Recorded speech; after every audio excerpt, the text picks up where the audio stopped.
Jesus.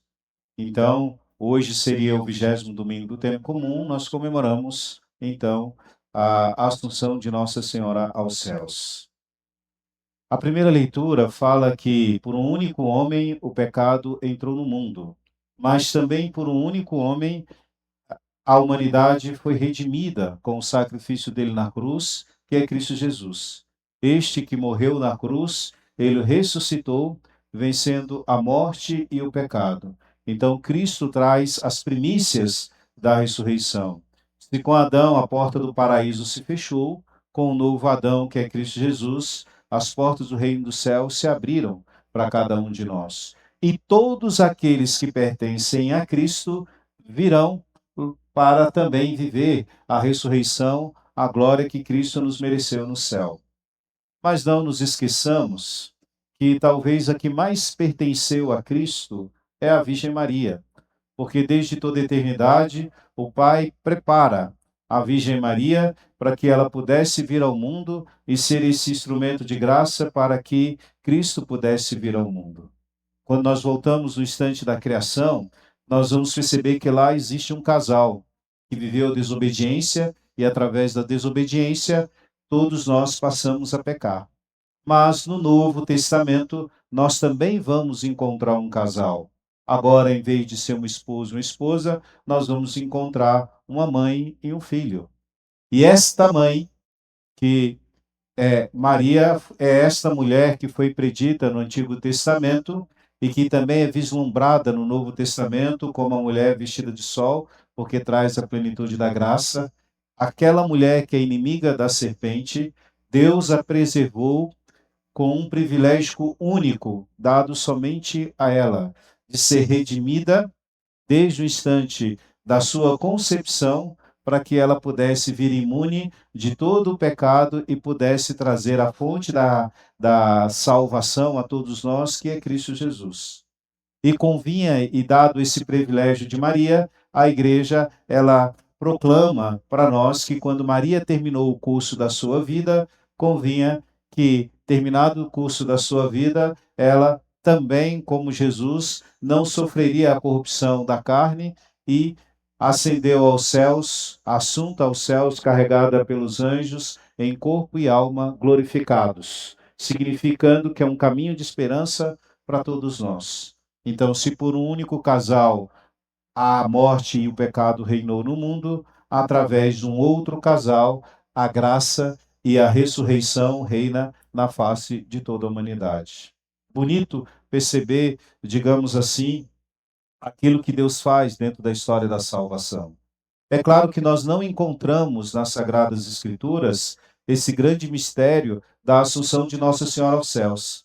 Mas nós precisamos compreender que, como vai dizer Jesus, muitos mistérios daquilo que Jesus viveu e daquilo que a comunidade cristã viveram não vão constar nas Sagradas Escrituras. Mas respeitando tudo aquilo que a tradição da igreja, desde os apóstolos até os dias de hoje, pregaram, é que se chegou esse relato da Assunção de Nossa Senhora aos céus. Mas não pensemos que a Assunção de Nossa Senhora, a vitória de Maria aos céus, ela foi uma vitória fácil. Não, foi uma vitória de muito sacrifício e de muita renúncia. Ao ponto da gente olhar para o evangelho de hoje e nos perguntarmos por que no dia da Assunção de Nossa Senhora não vem uma outra leitura e sim o momento em que Maria visita sua prima Isabel.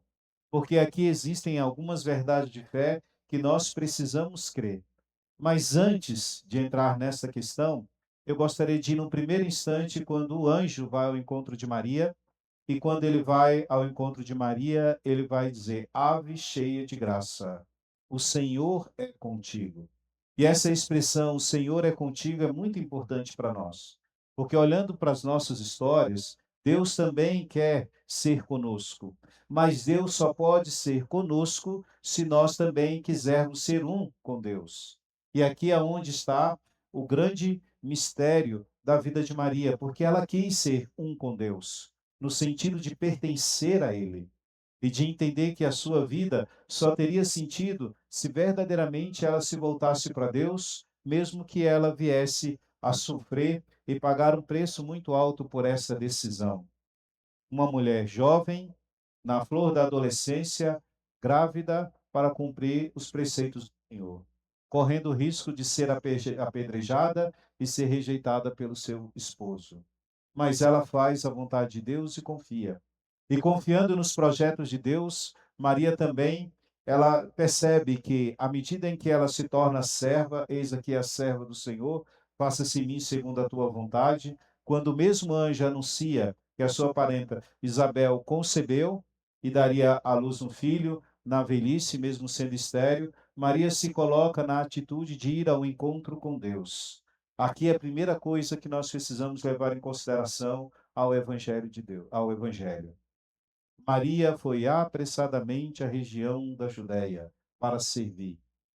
Será que nós somos apressados para servir, para levar a boa nova do Evangelho ao outro, trazer alegria, ser um bálsamo suave na vida do outro? Ou nós estamos lentos nessa questão e estamos olhando somente para o nosso egoísmo, ao ponto de muitas vezes nós querermos ser servidos e não nos colocarmos a serviço do outro? A começar a olhar a maneira como que nós vivemos dentro das nossas casas e como agimos com os outros. Nós somos aqueles que estamos servindo por primeiro, ou nós somos aqueles que sempre queremos ser servidos e ser agradados? E Maria manifesta essa realidade. E quando Maria chega ao encontro de Isabel, por ser uma mulher com Deus, quando Isabel escuta também a voz de Maria, o Espírito reza em Isabel, porque Isabel também é uma mulher de Deus. E aqueles que são de Deus conseguem reconhecer os mistérios de Deus, porque permite com que Deus possa falar em suas vidas. Aí é bonito o que acontece. O Espírito Santo reza em Isabel e ela vai dizer aquilo que é Maria para nós. Bendita és tu entre, e bendito é o teu. Como posso merecer que a mãe do meu Senhor me venha a me visitar? A mãe de Deus está diante de Isabel e ela se alegra com essa presença dessa mulher que vem vestida de sol, porque está trazendo no seu seio o sol da justiça, que é Cristo Jesus. E aí nós vamos perceber que aqueles que são de Deus, eles levam sempre a alegria ao encontro do outro. Aqueles que são de Deus, eles não são pesados para os outros. E às vezes nós nos tornamos um peso na vida dos outros e a gente tem que começar a olhar para dentro das nossas vidas e nos perguntarmos: o que está acontecendo comigo? Por que eu estou sendo um peso? Sendo que eu tenho que ser um bálsamo suave de alegria na vida do outro. Olha para o seu casamento, olha para os seus filhos, olha para os seus pais, olha para os seus irmãos. Olha para a sua comunidade e pergunte-se: eu estou sendo um bálsamo suave de alegria ou eu estou sendo um peso na vida do outro? O que me falta? E talvez o que nos falta é aquilo que nós precisamos ser como Maria e Isabel, amigas de Deus. Os amigos de Deus se deixam conduzir pelo Senhor, escutam a sua voz, guardam a sua palavra no seu coração e querem ser embaixadores da graça de Deus na vida do outro. As pessoas que você se encontrou com elas hoje, elas se alegraram com a sua presença ou elas se entristeceram com você? É claro que todos nós temos dificuldades, mas nós precisamos lutar para trazer a alegria da graça de Deus na vida do outro. Aí é bonito perceber que até uma criança que está no seio de Isabel se alegra, né? Ela se alegra por reconhecer que o Salvador está diante dela. Aí talvez aqui uma outra alegria que tem que existir na nossa vida. Ao vir para esta celebração, como que você veio? Você veio alegre porque você veio encontrar com o Senhor? Ou você veio somente por uma obrigação? Porque encontrar-se com Deus precisa gerar uma alegria do coração. Uma alegria do coração de perceber que o Deus Todo-Poderoso se faz presente diante de nós na palavra e na Eucaristia.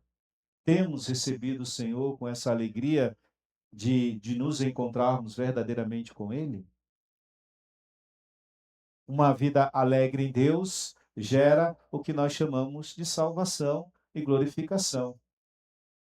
E aí, logo depois, Maria, imbuída pelo Espírito, ela vai dizer que Deus olhou para a sua pequenez, para a sua humildade.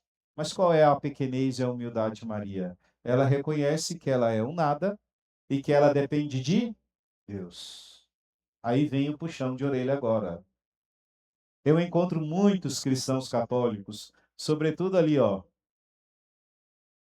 naquela casinha, no confessionário, e em muitos momentos, uma das perguntas que eu sempre faço: você tem rezado? A resposta muitas vezes é triste.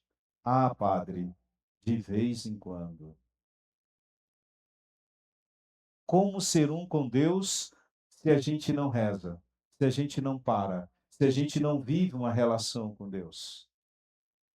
Aí a gente se torna não humildes. Nós estamos nos tornamos muitas vezes autossuficientes porque nós estamos gastando tempo demais em construir a nossa vida aqui, conquistando um monte de coisa e deixando a eternidade para o último momento. Se a gente quer uma história de comunhão com Deus, nós precisamos que essa história precisa começar dia por dia, um dia atrás do outro, uma constância na vida de oração. Porque se não tiver essa constância, nós não vamos ouvir a voz de Deus e não ouvindo a voz de Deus, nós não faremos a sua vontade. Ah, mas eu sou uma pessoa muito ocupada. Aí corre o risco de chegar no último instante da sua vida, quando Deus te chamar para a eternidade, você se encontrar com Ele e Deus vai dizer: tudo bem? Tudo bem. Como foi a sua vida? Ah, Senhor, foi maravilhosa. Pena que você não teve tempo comigo. E, infelizmente, eu não posso gastar tempo com quem eu queria ter gastado tempo lá atrás. Ah, infelizmente, eu só posso dizer uma coisa que eu nunca gostaria de dizer para sua alma. Eu não te conheço. Essa porta aqui só pode passar os amigos. Você me rejeitou.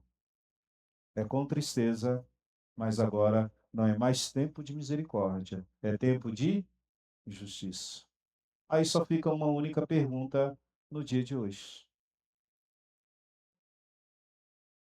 Você pertence a Cristo? Você tem pertencido a Cristo?